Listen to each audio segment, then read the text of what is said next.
날씨가 매우 화창합니다. 가을 날씨를 볼 수 있어서 감사가 되고요.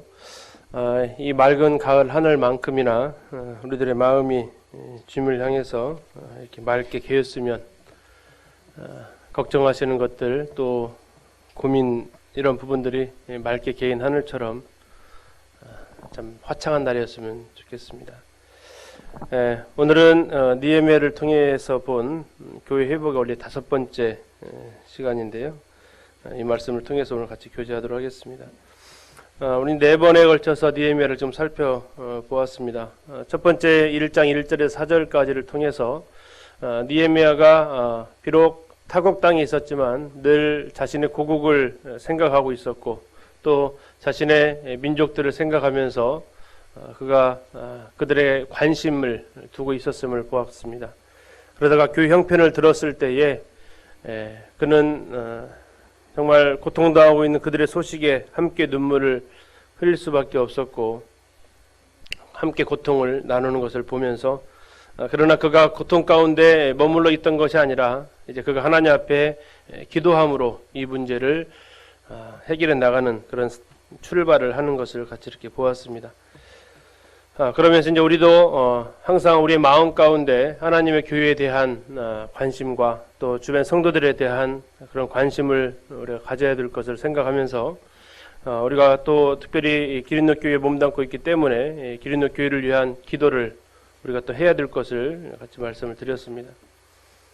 두 번째 1장 5절에서 11절까지의 말씀을 통해서 느헤미야가 어떻게 하나님 앞에 기도했는가 이걸 살펴봄으로써 우리가 하나님 앞에 기도할 때에 어떻게 기도해야 되는가를 또 같이 이렇게 살펴보았습니다.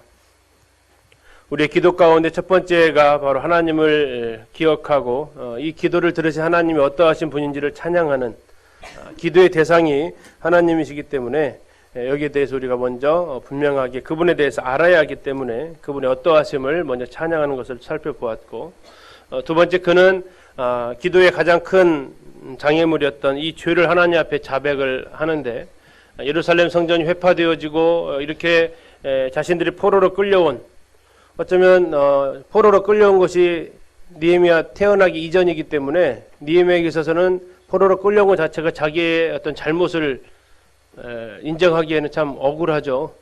그러나 느헤미야의 입장에서는 그렇지 않았다는 이런 모습들 자신들의 조상들의 죄와 또 현재의 모습의 죄가 자기의 죄라는 것을 같이 공동으로 인식하고 있었던 그럼으로써 함께 이 죄를 자백하는 이 모습 특별히 하나님의 말씀을 모르고 또 하나님의 말씀을 어겼던 이 죄악을 회개하는 모습을 보게 되었습니다. 이제 세 번째 그는 하나님의 약속을 의지해서 신명기에 나타난 비록 죄를 지을지라도 회개하면 회복시키시겠다고 하셨던 그 하나님의 약속을 의지해서 다시 그가 하나님 앞에 기도하는 이런 모습을 보게 되고 그 기도를 하나님 앞에 드리면서 이제 자기가 이 이스라엘의 회복을 위해서 무엇인가를 하고자 하는 그런 마음을 그가 서원하게 되고 이제 이 일로 인해서 왕 앞에 은혜를 얻을 수 있도록 하나님 앞에 또 구하는 것을 보았습니다. 4개월이라는 시간이 이제 지나가고 느헤미야는 왕 앞에 다시 서게 됩니다. 4개월의 시간 동안 그는 기다릴 수 있었습니다. 내 때가 아니라 하나님의 때를 우리가 중요한 것은 하나님의 시간을 우리가 알아야 된다라는 거고요. 그때까지 우리가 기다리는 자세가 필요하다는 것을 보았습니다. 그럼 기다리면서 우리는 어떻게 하느냐? 기다리면서 바로 하나님의 마음을 우리는 알게 되는 기도하는 사람에게 하나님의 마음을 나타내시기 때문에 기도하면서 하나님의 그 마음이 어디에 있는지를 알게 됩니다. 그리고 이제 기도했을 때에 자신이 이 기도한 것을 이룰 수 있는 그러한 순간이 찾아왔을 때 평소에 기도했던 사람들은 그 순간에 초점을 흐리지 않고 자신이 무엇을 원하는지 자신이 왜 그걸 원하는지 분명하게 이야기함으로써 이제 결정적인 순간에 하나님으로부터 응답을 받게 되는 이런 것을 또 살펴보았습니다. 끝으로 그가 이렇게 말할 수 있었던 이유가 4개월이라는 기도하는 그 시간 동안에 기도하면서 자기가 이 일을 어떻게 해 나갈 수 있을지에 대해서 많은 준비를 하면서 시간 계산 또 필요한 재료 계산, 동역자들 계산하는 이런 모든 과정들을 이 4개월이라는 시간 동안에 그가 준비했던 것을 보라보면서 역시 또한 우리가 교회 회복을 위해서 기도할 때에 어찌 해야 될지를 같이 이렇게 살펴보았습니다. 그리고 2장 9절에서 20절까지를 통해서 이제 기도 응답을 통해서 그가 페르시아에서 예루살렘으로 이스라엘로 다시 돌아가는 과정 속에서 그는 자신이 무엇을 해야 될지를 분명히 알았는데 그것은 자기가 정한 것이 아니고 하나님께서 그 마음에 넣어주셨다라고 이렇게 우리가 살펴보았습니다. 사명이라는 것은 내가 하고 싶은 일이 아니라 하나님께서 나에게 맡기신 일이고 내가 해야 할 일들입니다. 이것이 우리는 분명해야 하고 이것은 하나님께 공급받을 때 우리가 분명히 알 수 있는 거고요. 이것이 분명할 때 우리는 사람들한테 도전을 할 수 있습니다. 일어나서 다시 건축하자. 그리고 우리가 함께 하자고 이렇게 동역을 요청합니다. 독불장군식의 어떤 일이 아니라 함께 동역하는 가운데에서 진행하게 되고 이러한 일들을 진행함에 있어서 늘 우리에게 방해를 하는 대적자들이 있죠. 그들은 우리들의 무시하고 또는 우리를 조롱하고 거짓말로 협박하고 이런 일들을 일삼습니다. 그러나 그들이 그렇게 하는 이유는 그들이 지금 떨고 있다라는 겁니다. 흔히 말하는 내 앞에서 아무것도 아닌 사람이 깝줄깝줄 되면 그냥 웃고 맙니다. 그냥 신경도 안 쓰는데 강한 사람이 앞에 등장하게 되면 어떻게든 저걸 무너뜨리기 위해서 온갖 술수를 쓰는 것이 사탄입니다.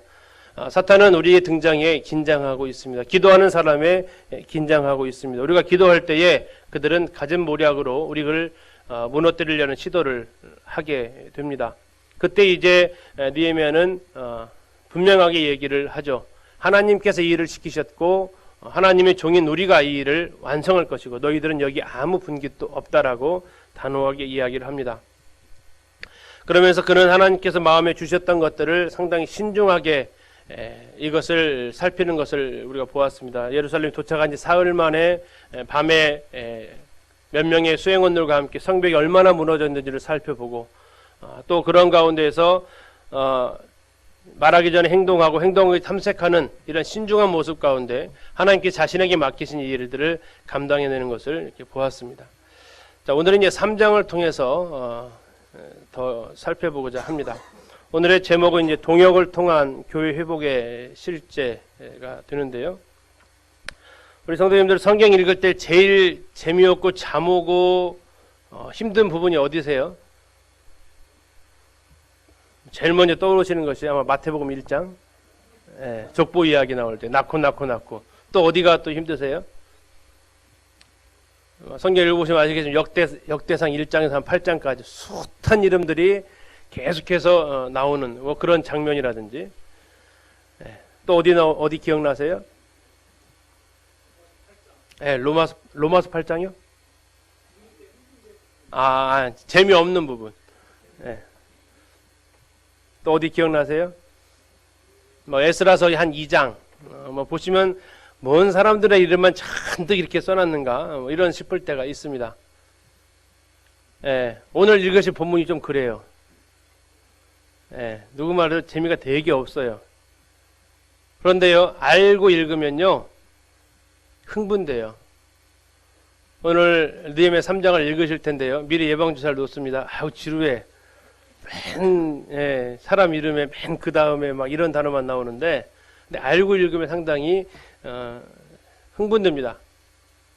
제 개인적으로 흥분되는 책 중에 본문 가운데 하나가 바로 이 느헤미야 3장입니다. 느헤미야 3장 1절에 32절까지 또 길기도 해요. 길기도 하는데 이 절을 읽으면서 숙제를 좀 드리겠습니다. 자, 보물 찾기를 좀 해보실 거예요. 3장을 읽으시면서 자, 어떤 보물을 찾냐면요, 특별한 사람들이 좀 나와 있어요. 사람의 이름을 소개할 때 뭐뭐한 누구 이렇게 소개해 주는 게 있어요. 그냥 이름만 나오는 사람도 있지만 그 사람을 꾸며주는, 이런 뭐 직업으로 꾸며주든지 뭘로 꾸며주는 말이 있습니다. 그 사람들을 한번 집중해서 한번 살펴보시고, 두 번째, 이름이 반복되는 사람이 나오고 있습니다. 이름이 반복이 돼요. 6명 정도가 반복이 되는데 한번 살펴보시고, 세 번째, 눈에 띄는 단어들이 있어요.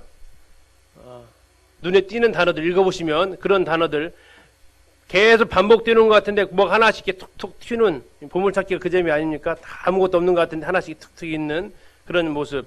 그리고 제일 쉬울 텐데 제일 많이 나오는 단어, 한번 찾아보시면서 자 1절을 먼저 보시면 그때 대제사장 엘리야십이 그의 형제 제사장들과 함께 일어나 양문을 건축하여 성별하고 문짝을 달고 또 성벽을 건축하여 한메아 망대에서부터 하나넬 망대까지 성별하였고 이렇게 나와 있습니다.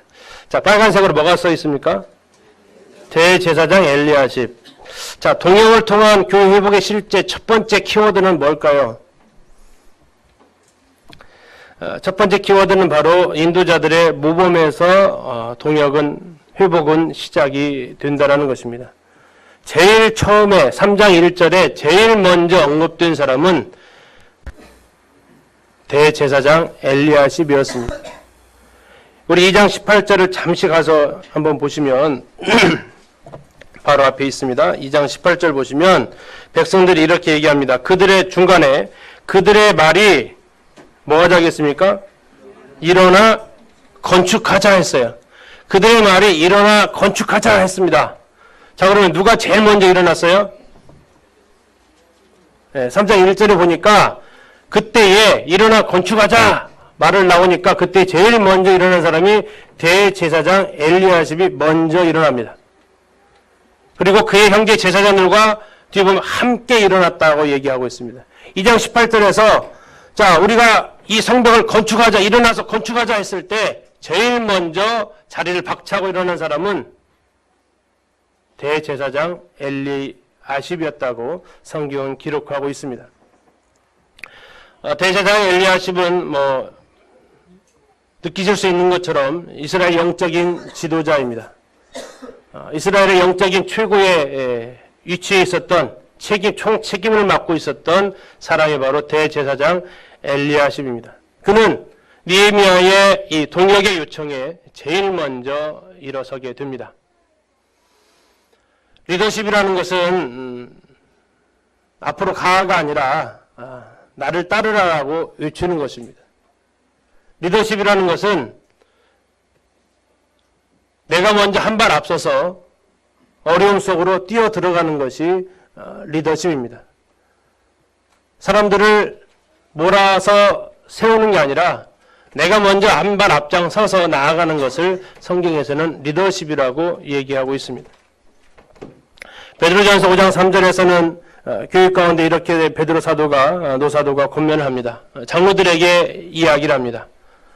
주장하는 자세로 하지 말고 오직 양무리의 본이 될 것을 이야기하고 있습니다. 교회 안에서 장로들이 해야 될 제일 중요한 것은 본을 보이는 것이라고 성경은 기록하고 있습니다. 돌격 앞으로가 아니라 나처럼 해보자고 나를 따르라고 말할 수 있는 것이 성경에서 말하고 있는 리더십입니다. 왜 그러냐면 우리의 먼저 되신 예수님께서 베드로서 2장 21절에 예수님께서 본을 끼쳐서 그 자취를 따라오게 하셨다라고 말씀해 주셨습니다. 자신이 먼저 시범을 보이셨고 자신이 먼저 그 길을 가셨습니다. 그리고 우리 보고 그 길을 따라오도록 하신 것입니다. 내가 가보지 않은 길을 가라고 재촉하지 않습니다. 내가 해보지 않은 일을 하라고 촉구하지 않습니다. 리더는 먼저 그 일을 경험하고 먼저 그 일을 기도하고 먼저 그 일을 체험한 후에 그 다음에 일어나 함께하자라고 요청합니다. 사도 바울은 내가 그리스도를 본받은 것처럼 너희는 나를 본받으라고 이야기하고 있습니다. 참 쉽지 않은 부분이고 정말 자신 없는 부분입니다. 그러나 제가 못한다고 성경에서 말하는 것을 수준을 떨어뜨릴 수는 없습니다. 성경에서 중요한 것은 모든 행동의 사역의 출발점은 리더십에 있습니다. 먼저 든 자들의 이 본에 거기에 달려져 있습니다. 그들이 어떻게 하는가를 우리 성도님들은 보고 계실 것입니다. 장로들이 어떤 말을 하고 있는 거에 별로 관심 없으시죠? 대신 어떻게 살고 있는가에 더 관심이 있으실 것입니다. 이것이 앞서서 일하는 사람들을 참 힘들게 하는 부분이기도 합니다. 사실 그렇습니다. 또한 가정에서는 어떠십니까? 부모님들의 말에 관심이 많이 없습니다. 대신 부모님들이 어떻게 사시는지를 보십니다. 예배를 잘 드리라는 그 말에 관심이 없습니다. 부모님들이 어떻게 예배를 드리고 있는지를 자녀들은 보고 있는 것입니다. 성경 읽으라는 말이 아니라 부모들이 집에서 성경을 어떻게 대하고 있는지 이것에 자녀들은 더 관심이 있다는 것입니다. 교회 학교에서는 어떻습니까? 아이들이 선생님들의 가르침보다는 선생님의 삶을 지켜보고 있다는 것을 기억하십시오. 소그룹에서는 어떻습니까? 소그룹에 있는 형제 자매들이 소그룹 안에서 수고하는 리더들의 그 삶을 지켜보고 있다는 것을 우리는 기억해야 됩니다. 리더라는 자리는 말하는 자리가 아니라 먼저 움직이는 자리입니다. 리더와 보스의 차이를 아십니까? 리더와 보스의 차이. 어느 사람이 이런 그림으로 한 장으로 표현을 했습니다.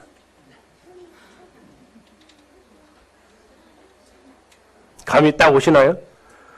네. 리더이십니까? 보스이십니까? 우리 가정에서 나는 리더입니까? 보스입니까? 교회 학교에서 나는 리더입니까? 보스입니까?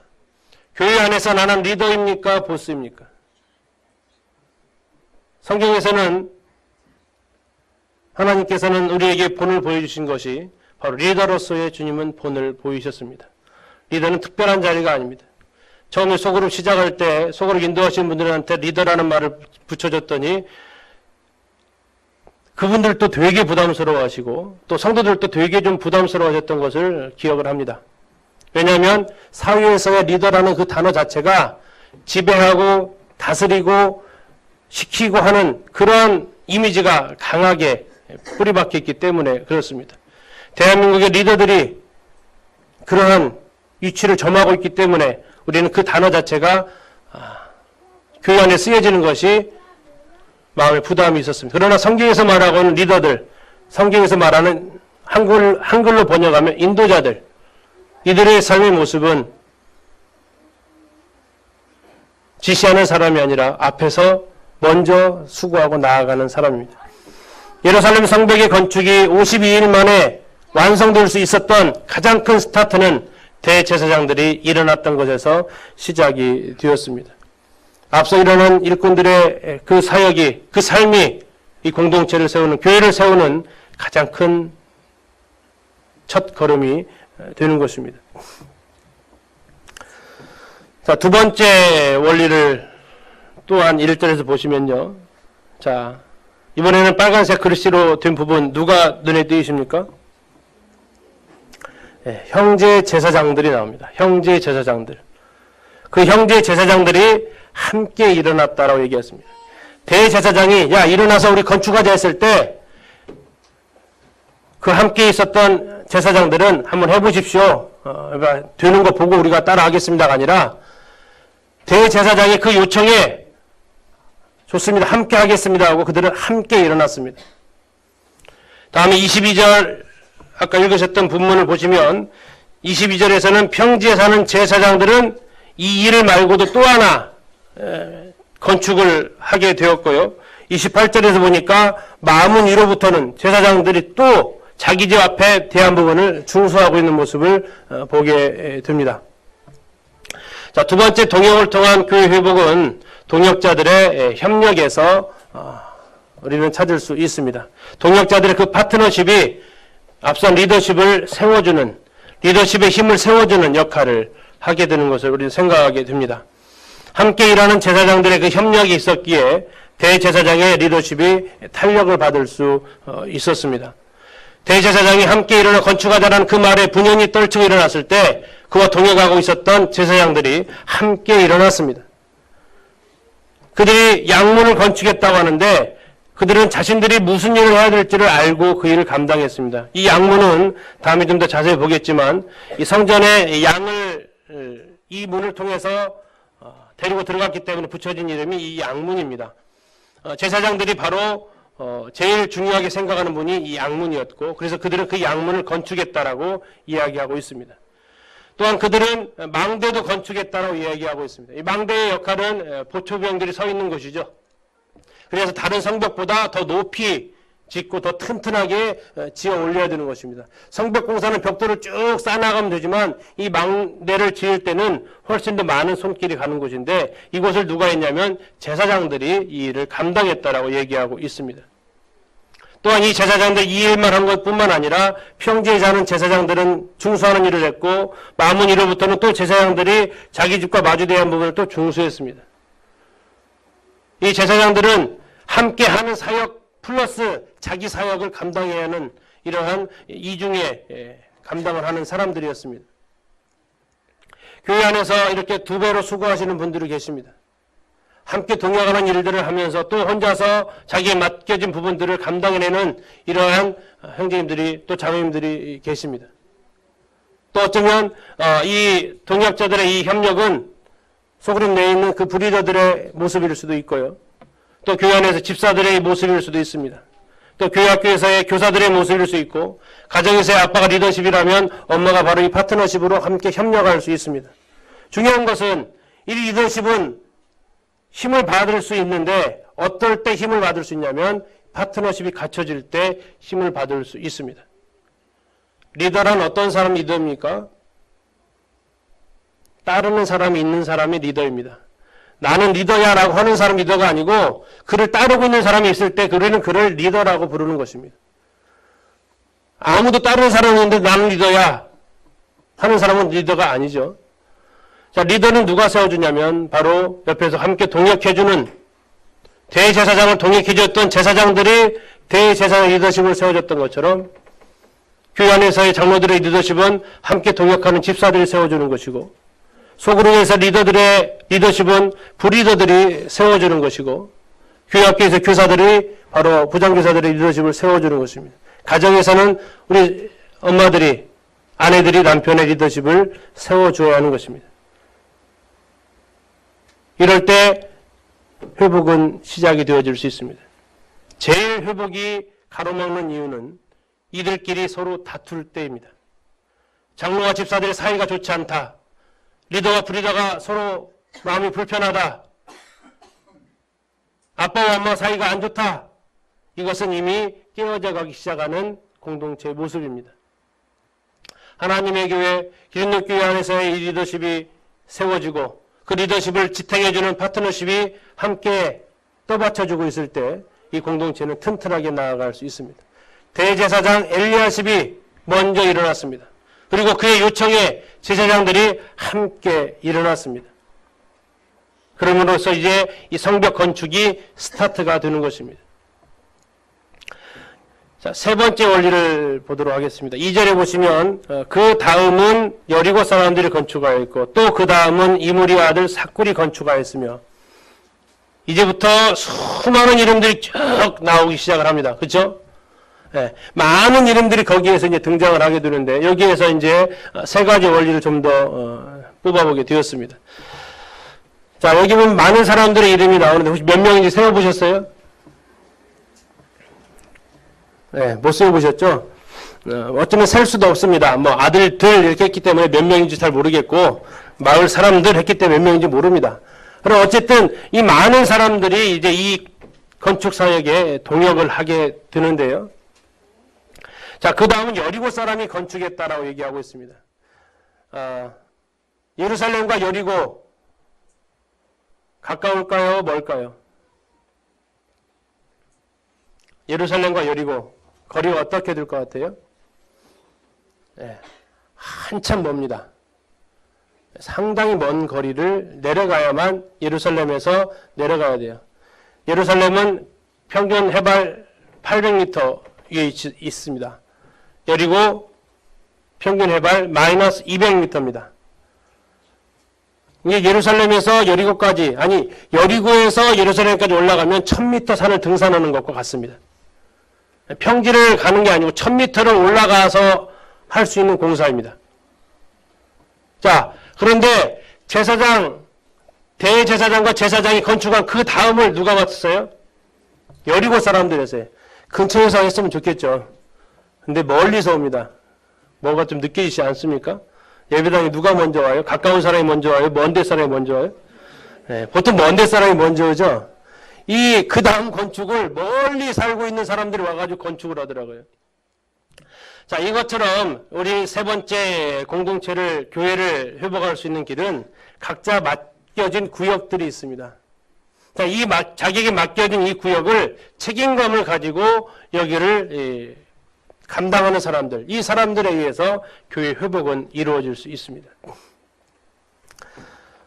각자가 맡은 사역을 책임감 있게 감당할 때 나에게 맡겨진 부분을, 나에게 맡겨진 짐을 우리가 감당할 때 이 교회는 회복되어질 수 있습니다. 갈라디아서 6장 5절에 보면 각각 자기의 짐을 지라고 성경은 말하고 있습니다. 적어도 내 짐을 다른 사람들이 지지 않게 하고자 하는 그 마음이 우리는 책임감입니다. 내게 맡겨진 이 부분을 내가 게을리한다면 누군가는 내가 맡은 이 일을 해야만 합니다.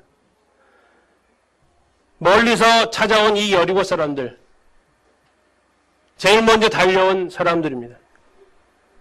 기름에서 제일 멀리서 오시는 분이 누구예요? 소양이신가요? 아, 진안. 예, 진안 정읍 그런가요? 예, 딸과 엄마가 제일 멀리서. 예, 멀리서 오지만 내게 맡겨진 부분이기 때문에 그것에 대해서 게으르지 않고 먼저 출발해서 먼저 도착해서 그 일을 감당하는 사람들의 수고. 왜? 이것이 나에게 맡겨진 일이기 때문에. 나에게 책임지어진 이 일을 해야 하는 이 부분, 우리가 이 공동체 교회를 회복할 수 있는 세 번째 열쇠이기도 합니다. 혹시 교회 안에 부족한 점과 또 교회 안에 연약한 점들이 보이면 그 비판하지 마십시오. 그 비판한다는 것은 나는 이 공동체 일의 일원이 아니라는 것입니다. 우리 성도님들 내 몸이 아프면 그 아픈 몸에다가 어떻게 하십니까? 고치려고 하십니까? 너는 그것도 아파가지고 어떻게 하냐면서 그 아픈 부위를 공격하십니까? 내 손에 상처가 나면 그 상처난 부위를 싸매시려고 하십니까? 상처난 부위를 후벼 파십니까? 싸매지 않습니까? 교회 안에 내가 뭔가 보니까 부족해 보이면 저건 왜 아무도 일을 안 하는 거야? 이게 아니라는 것입니다. 지금 그렇게 하는 것은 내 몸에 상처가 났는데 그걸 상처를 더 벌리고 더 후벼 파는 것입니다. 자기 몸을 그렇게 하는 사람은 없습니다. 내 몸에 상처가 나면 거기를 어떻게든 약을 바르고 밴드를 붙여서라도 봉합시키려는 것입니다. 이게 그 몸을 가지고 있는 모든 사람들이 하고 있는 것입니다. 교회 안에 부족한 점이 보이면 비판하지 마십시오. 내 눈에 보였다는 것은 무슨 의미입니까? 내가 그걸 담당하라는 거예요. 왜 교회 안에 청소가 잘 안 되지? 내가 일찍 좀 나와서 청소하라는 겁니다. 왜 이렇게 방석이 널려져 있고 내가 먼저 와서 좀 치우라는 거예요. 누가 청소 안 해서 그렇지 않습니다. 신발이 막 너저분하게 널려 있습니까? 내 눈에 띄었습니까? 내가 거기서 놓으라는 거예요. 그게 나에게 맡겨주신 하나님께 보여주신 거라는 거예요. 왜 이렇게 정리정돈도 못하고 이렇게 비판하고 하는 것, 내 상처를 후벼 파는 것입니다. 나에게 보여주신 부분이 있다면 그걸 그냥 감당하시면 돼요. 그럴 때 교회가 회복이 되어집니다. 그러는 순간에 누구를 탓하고 원망하고 했을 때 회복이 되어지는 거예요. 더 고통스러워집니다. 교회 회복을 위해서 내가 담당해야 할 부분이 어디인지 한번 생각해 보십시오. 교회 안에서 나에게 주어진 은사가 무엇인지 아십니까? 양육을 하면서 가끔씩 놀라는 것이 구원받은 지 5년, 10년이 됐는데도 은사에 대해서 모르시는 분들이 너무 많다라는 것이에요. 우리 성도님들 내 교회 안에서 은사가 무엇인지 분별하셨습니까? 왜 사회에서 직장 없는 것은 그렇게 애통해하면서 청년들 직장 구하기 힘들죠? 직장 못 구하는 것을 그렇게 애통해하면서 교회 안에 놀고 있는 것은 아무 마음 가운데 부담이 없어요. 이것은 우리에게 심각한 부분인 것입니다.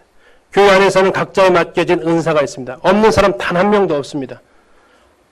왜? 구원을 하나님께서 주셨듯이 은사도 하나님께서 다 나눠주십니다. 우리가 모르는 것은 관심이 없었기 때문이고 우리가 모르는 것은 거기에 대해서 우리가 해보지 않았기 때문입니다. 내 눈에 보여주시는 대로 해보십시오. 그때 은사가 발견되어질 수 있습니다. 더 나아가서 교회 안에서 내가 돌아볼 영혼이 누구인지를 한번 생각해 보십시오. 그것이 VIP일 수 있습니다. 하나님을 알고자 해서 나온 사람일 수도 있고 연약한 성도일 수 있습니다. 내가 돌봄을 받고 싶어서 나오는 곳일 수도 있지만 더 중요한 것은 그러한 마음으로 가득한 성도들이 모이는 곳에는 불평밖에 없습니다.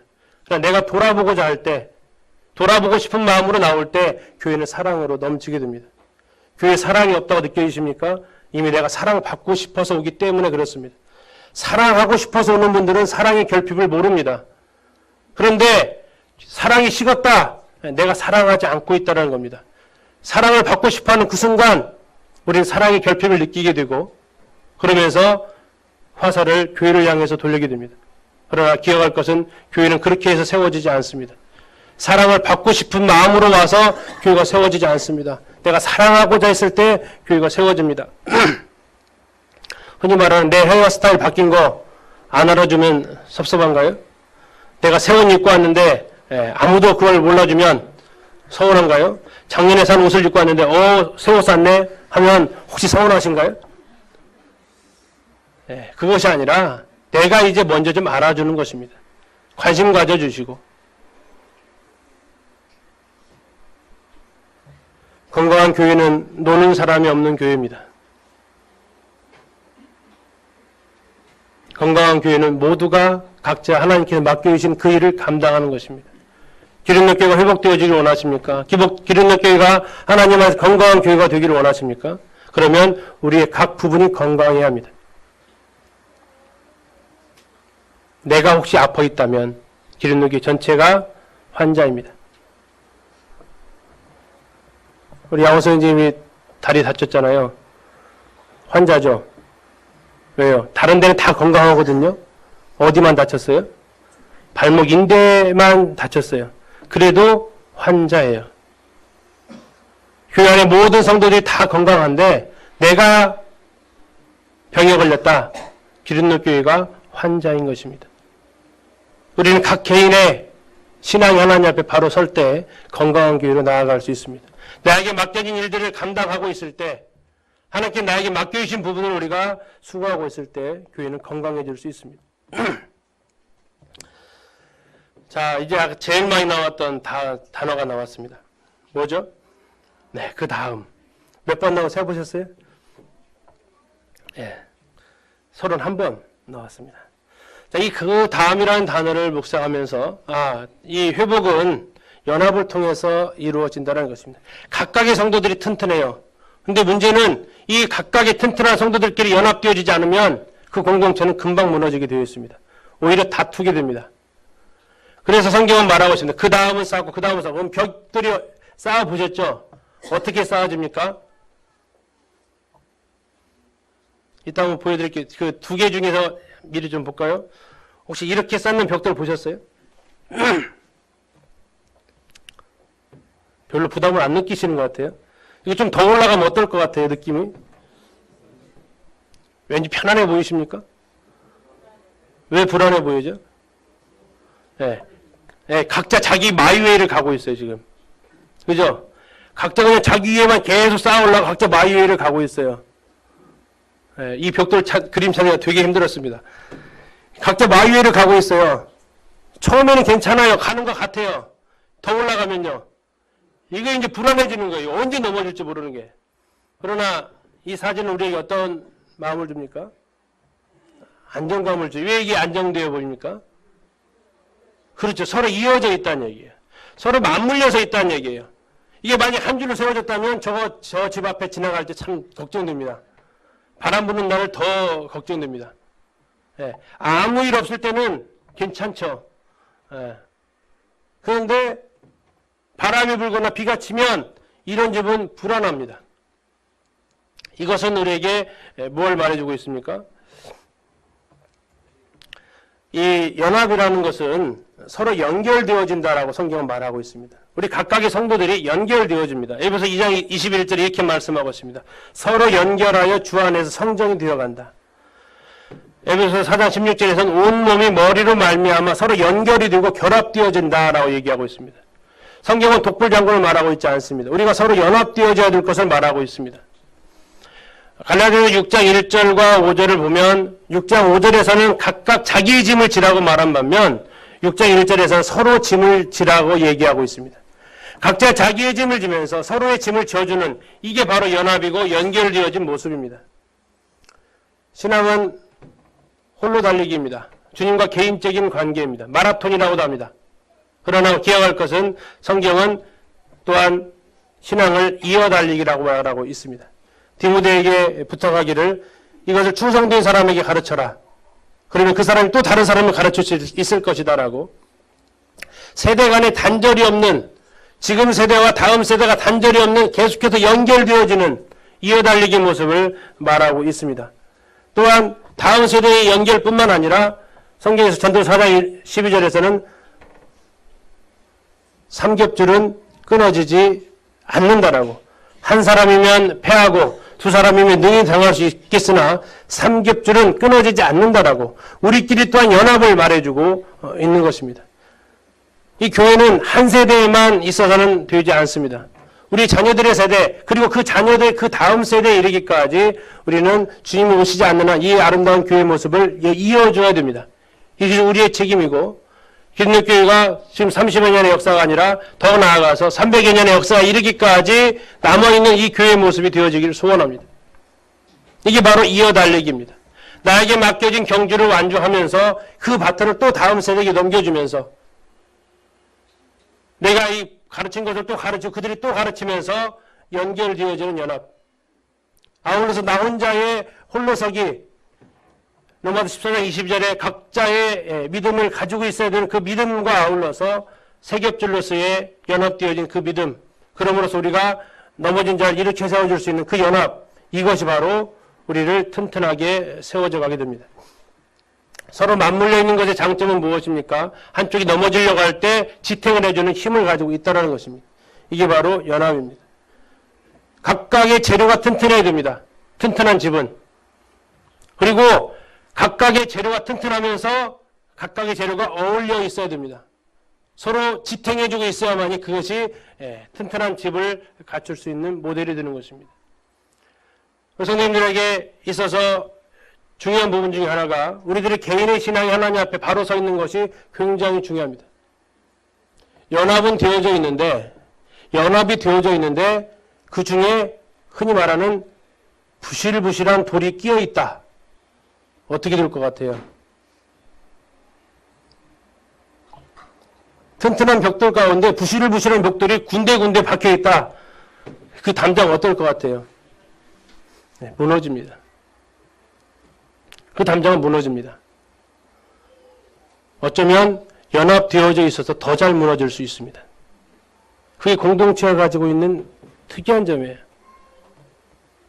대신 하나의 지체가 연약한데 주변의 모든 지체들이 튼튼하다. 버틸 수 있습니다.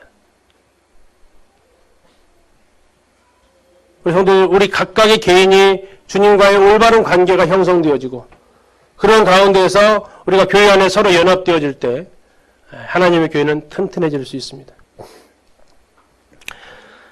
우리가 지금 4가지를 살펴봤습니다. 첫 번째가 뭐였습니까? 네. 먼저는 인도자들의 리더십이었습니다. 솔선수범하는 리더십. 뭐 좀 해봐가 아니라 같이 해보자 하는 앞선 리더십, 본을 보이는 리더십. 두 번째가 뭐였습니까? 그 요청에 어떻게 하는, 함께 일어날 수 있는, 리더의 그 요청에 함께 하겠다라고 호응하는, 함께 일어설 수 있는 그 파트너십, 동력, 협력 하는 이 공동체, 교회. 세 번째는요, 각자의 맡겨진 부분에 대해서 책임감을 가지고 제일 먼 거리에 있던 여리고 사람들이 제일 먼저 그 다음 부분을 맡아서 책임지고 충성하는 것처럼 나에게 맡겨진 부분이라면 그 일을 최선을 다해서 감당하는, 나에게 보여지는 교회의 연약한 모습들이 흉거리가 되어서는 안 됩니다. 누워서 침 뱉기예요.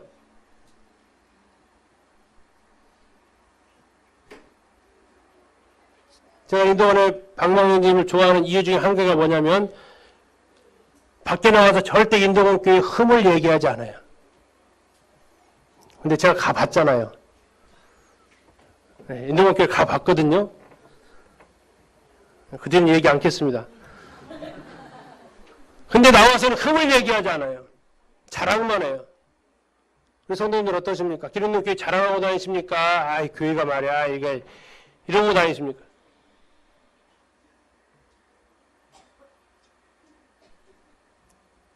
누워서 침 뱉기 하는 거 아닙니다. 나에게 맡겨진 그 부분 감당하면서 가는 거예요. 네 번째는 주변의 성도들과 함께 가는 것입니다. 다음 세대와 함께 가는 거예요. 옆에 있는 성도들과 손잡고 가는 거예요. 우리 다음 자녀들과 함께 가는 겁니다. 감사하게도 교육교회에 많은 청년들이 있고 학생들, 어린아이들이 있습니다. 얼마 주여 앞에 감사한지 모릅니다. 그 아이들이 떠들 수 있고요. 그 아이들이 눈에 안 찰 수 있습니다. 근데 어쨌든 없는 것보다 훨씬 나서요.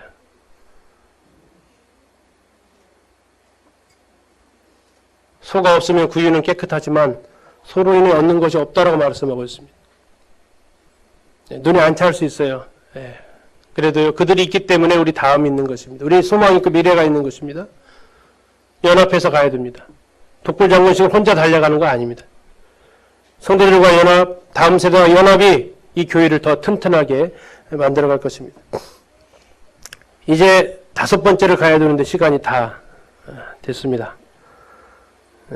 5번째를 갈 때 흥분이 드는데